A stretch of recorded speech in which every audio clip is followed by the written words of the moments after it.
विधानसभा सत्र में आज भाजपा विधायक गिरिजा शंकर शर्मा ने देवास जिले के धाराजी में हुए जल हादसे में हुई मौतों का मुद्दा उठाया। उन्होंने कहा कि 2005 में हुई इस घटना को 8 साल हो गए हैं, लेकिन इस हादसे के लिए जिम्मेदार अधिकारियों पर अभी तक कोई ठोस कार्रवाई नहीं की गई।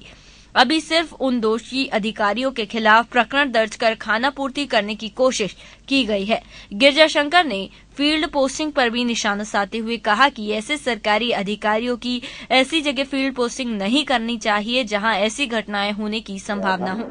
कोई पर्व का मौका था, बहुत से लोग स्नान करने गए थे तो बड़ी दुर्घटना हो गई थी। बहुत से लोगों की जान उसमें चली गई थी एकाएक ही पानी बढ़ने से। 2005 की घटना के बाद स्वाभाविक है कि कहाँ लापरवाही हुई इसको आइडेंटिफाई किया जाना था और कौन लोगों की लापरवाही थी, क्योंकि बड़ी जन हानि हुई थी, इसलिए उनके खिलाफ कार्रवाई होना था।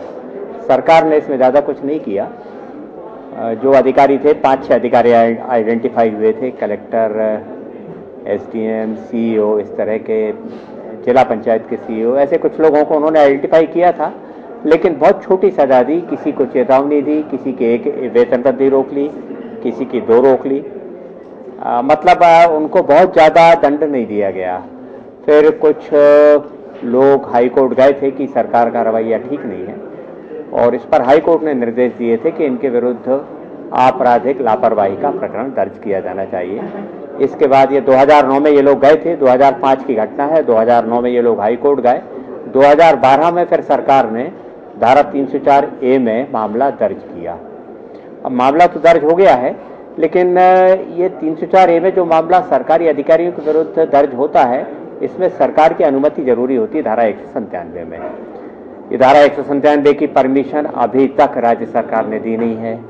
मैंने गृह मंत्री जी से अपेक्षा की थी कि ये परमिशन तुरंत दें। सुप्रीम कोर्ट भी इसमें निर्देश दे चुका है कि समय सीमा निर्धारित हो, 1 महीने में, 6 महीने में, 1 साल में आप 197 की परमिशन दे देंगे। तो एक तो मैंने ये कहा था कि सुप्रीम कोर्ट के निर्देश हैं, आप समय सीमा तय कर नहीं रहे हैं, तो कम से कम इस केस में ही दे दें परमिशन। दूसरा, इसमें फर्दर विवेचना का अधिकार है पुलिस को, धारा 173(8) में। मुझे ये लगता है कि ये डिले करने का तरीका है, क्योंकि विवेचना जारी रहेगी तो 304A का मामला आगे बढ़ेगा नहीं। और विवेचना अब क्या होना है, 9 साल हो चुके हैं, 8 साल हो चुके हैं घटना को, तो इसमें विवेचना की अब कोई जरूरत नहीं है। जो तथ्य हैं वो रिकॉर्ड पर हैं, तो 173(8) की भी कार्रवाई पूरी करके ये प्रकरण दर्ज करें और मुकदमा चलाएं। एक मांग मैंने ये की थी, दूसरी ये भी की थी कि इन अधिकारियों को फील्ड पोस्टिंग नहीं दी जाए। वहीं सदन के उपनेता चौधरी राकेश सिंह ने विधानसभा सत्र में धनाढ्य लोगों द्वारा गरीबी रेखा के राशन कार्ड के उपयोग के विरुद्ध कड़ी कार्रवाई करने का मुद्दा सदन में उठाया। गरीबी रेखा के नीचे रहने वाले कई ऐसे वाजिब लोग हैं जिनको उसका लाभ नहीं मिल रहा है मध्य प्रदेश में, और कई ऐसे लोग हैं जो धनाढ्य हैं, जो संपन्न हैं, वो गरीबी रेखा के अंतर्गत अपना राशन कार्ड बनवाए हुए हैं। आसंदी की तरफ से माननीय मंत्री जी को यह निर्देशित किया गया था कि ऐसे जो लोग हैं, जो धनाढ्य हैं, जो गरीबी रेखा के अंतर्गत नहीं आते हैं, और अगर उन्होंने अपने फॉर्म में गलत डिक्लेरेशन दिया है, गलत एफिडेविट दिया है, तो उनके विरुद्ध FIR कायम होना चाहिए।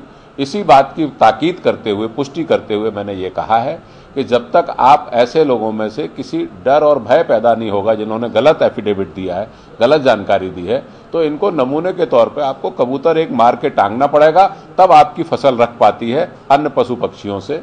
मैंने ऐसा उदाहरण दिया है। मेरा ये मानना है कि जो संपन्न लोग हैं उनको गरीबों का हक लेने का कोई अधिकार नहीं है। उनके विरुद्ध जितनी सख्त कार्रवाई की जाए उसका पक्षधर हूं मैं। ये बात मैंने हाउस में कही। उन्होंने कहा कि राशन कार्ड के गलत प्रयोग पर FIR दर्ज की जानी चाहिए, ताकि लोगों में इसका डर पैदा हो और गरीबी रेखा के राशन कार्ड का पूरा लाभ गरीब स्तर के लोगों को मिल सके। EMS TV news report, Bhopal.